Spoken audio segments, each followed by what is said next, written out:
हरे कृष्णा, राधे राधे दोस्तों। आप सभी को बट पूर्णिमा की ढेर सारी शुभकामनाएं। बट पूर्णिमा व्रत हर साल जेठ माह के शुक्ल पक्ष की पूर्णिमा तिथि को रखा जाता है। यह व्रत महिलाएं अपने पति की लंबी उम्र के लिए रखती हैं और सुखी जीवन की कामना करती हैं। यह व्रत पश्चिमी भारत में ज्येष्ठ पूर्णिमा के दिन मनाया जाता है। वहीं उत्तर भारत में बट सावित्री व्रत जेठ अमावस्या के दिन मनाया जाता है। इस दिन बेल के पेड़ और बट वृक्ष की पूजा की जाती है। बट वृक्ष में त्रिदेवों ब्रह्मा, विष्णु और महेश का वास माना जाता है। इस दिन इनकी पूजा करने से तीनों देवता प्रसन्न होते हैं। तो आज की वीडियो में आप सुनेंगे बट पूर्णिमा व्रत कथा। साल 2024 में बट पूर्णिमा का व्रत 21 जून दिन शुक्रवार को किया जाएगा और इसी दिन बट के वृक्ष की पूजा भी की जाएगी। तो इस दिन सभी सुहागिन महिलाएं सुबह जल्दी उठकर स्नान आदि करके स्वच्छ वस्त्र धारण करके नए वस्त्र धारण करें और 16 श्रृंगार करें, जिस प्रकार से करवा चौथ के व्रत में किया जाता है। उसके बाद अपने पूजा की थाली सजाएं, उसमें सुहाग की सामग्री बाकी सारी वस्तुएं रखें और बरगद के पेड़ के पास जाकर पूजा करें। वहां पर साफ सफाई करें, भगवान गणेश का ध्यान करें, माँ पार्वती भगवान शिव का ध्यान करें, सावित्री और सत्यवान की मूर्ति बनाएं। वहां पर फूल फल नैवेद्य अर्पित करें। बरगद के पेड़ में कुमकुम हल्दी के पानी से बरगद के पेड़ को सींचें और सरोली और लाल सूती धागा जरूर लपेटें।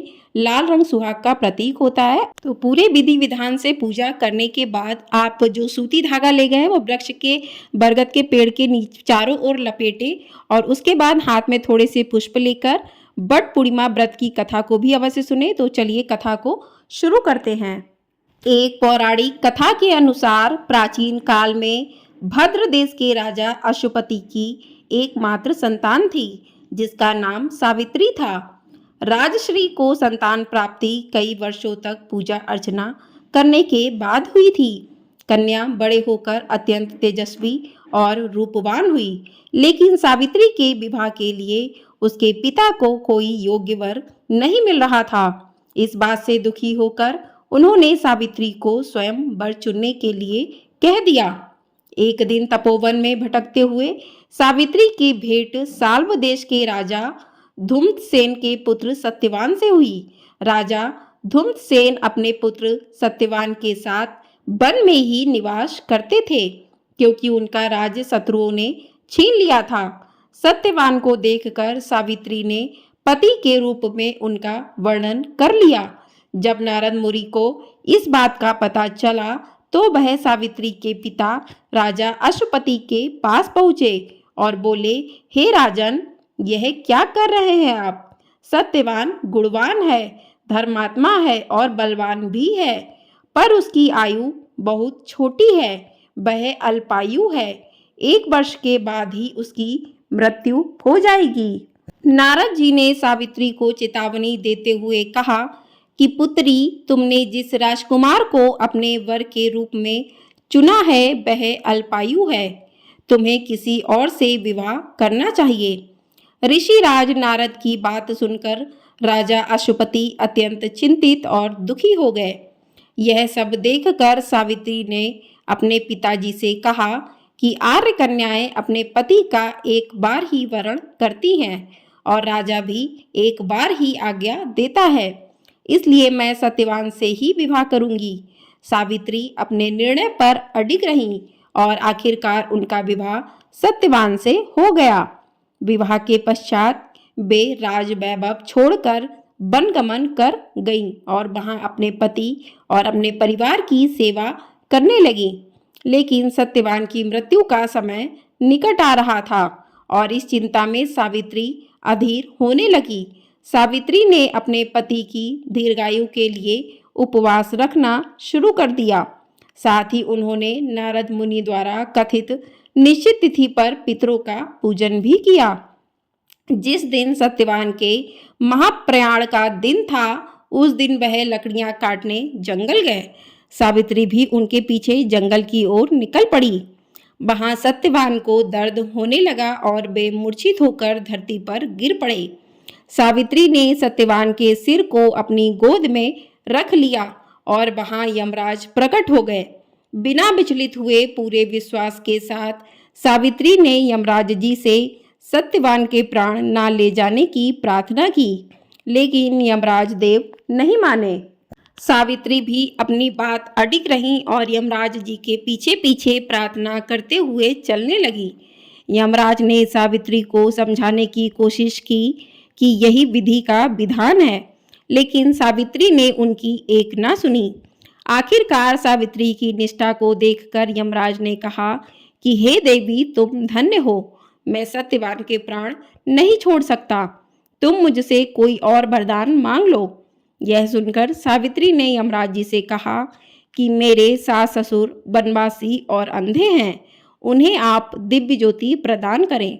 यमराज ने उसे यह वरदान दिया और वहां से लौट जाने के लिए कहा, लेकिन पतिव्रता सावित्री यमराज जी के पीछे पीछे चलती रही। यमराज ने फिर से उन्हें लौट जाने के लिए कहा, किंतु इसके जवाब में सावित्री ने कहा, हे भगवान, मुझे अपने पतिदेव के पीछे पीछे चलने में कोई दिक्कत नहीं है।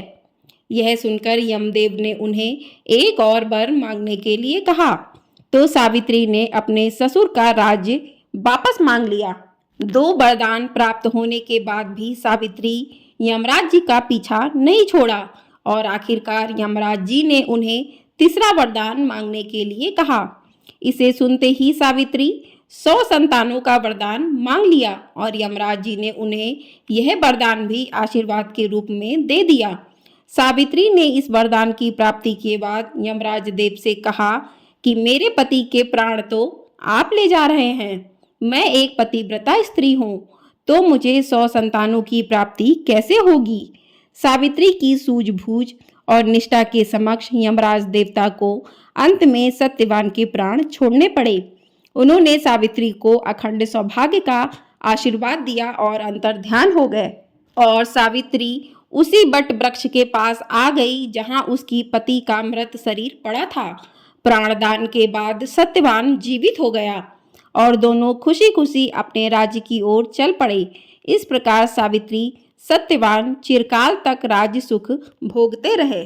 बट पूर्णिमा व्रत के दिन महिलाएं सावित्री की यह कथा सुनकर अपने व्रत को पूरा करती हैं और विश्वास धारण करती हैं कि उनके पति की भी असमय मृत्यु से रक्षा होगी और उनका परिवार बरगद की तरह हरा भरा रहेगा।